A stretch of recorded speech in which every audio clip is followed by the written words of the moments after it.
namin na para kami nag-aano na noon. Nag-aaral kami ng parang kinder kami ulit.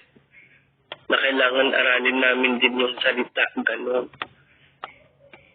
Ako, saka lang ako natutong magsalita na ng Ilocano nung napunta ako sa, napunta ako ng Manila.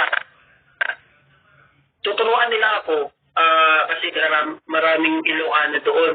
Tuturuan nila ako mag-Ilocano para hindi maintindihan ng mga ibang tao, yung mga kasamahan namin. Kaya doon ako natutong mag-Ilocano. Hanggang napunta ako dito sa Laguna, ang dami pa ding Ilocano. Kakausapin nila ako ng Ilocano, ayun, natuto na ako mag-Ilocano. Pero nung nasa Isabela talaga ako, nung nasa Isabela ako, Tagalog talaga ako, hindi ako nag-Ilocano. Ngayon, nasasabayan ko na silang mag-Ilocano. Tsaka naman